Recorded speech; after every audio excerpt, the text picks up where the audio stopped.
Togo Info, le Togo à votre portée.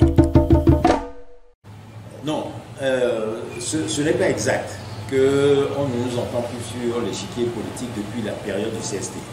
Après la période du CST, au début de la constitution de la C14, nous avons participé aux manifestations. Nous étions avec eux au début, au moment où ils annonçaient se battre pour le retour à la Constitution de 1992 et son application dans ses effets immédiats, nous étions là. Lesquels immédiats signifiaient la non-candidature de Faure Gnassingbé à l'élection présidentielle prévue pour cette année 2020.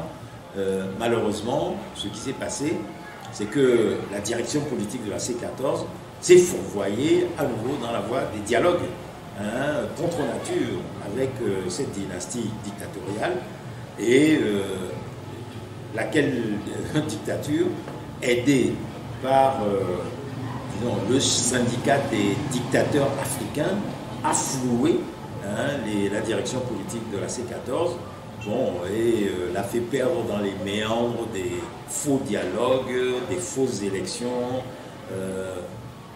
législatives, puis locales, et finalement de la présidentielle qui s'est organisée au mois de février dernier, et nous voyons les résultats que ça donne aujourd'hui. Donc sur ce terrain-là, rien de nouveau sous le soleil, c'est ce qu'on a toujours vu. Et donc c'est évident que le changement ne viendra pas de là.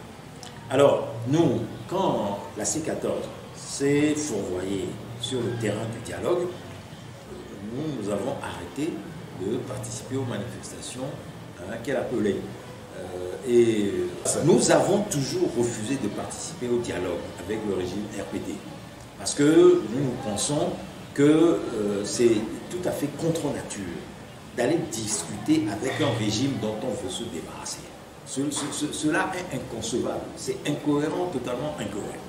Et donc, nous, depuis les années 90, nous avons toujours refusé de dialoguer avec le régime RPD.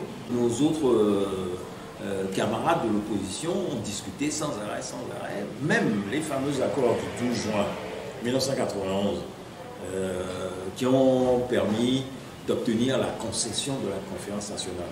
Nous nous y sommes fermement opposés avec le PSP de Tabio Amouan. Nous l'avons dénoncé par une déclaration que nous avons rendue publique et que nous avons encore dernièrement fait connaître à la population, surtout à la jeune génération qui ne connaissait pas cette partie de l'histoire du Togo. Et donc notre position là-dessus a été constante et toujours restée la même et a toujours été claire. Non au dialogue. Pour la simple raison que pour nous, ce qui est au centre de la lutte politique, c'est d'obtenir le départ immédiat et sans concession de cette dictature. Et donc, nous n'allons pas discuter avec elle.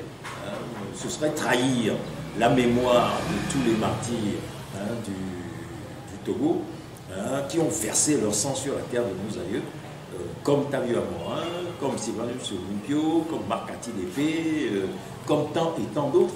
Et cela, nous avons décidé de ne jamais le faire et nous ne le ferons jamais.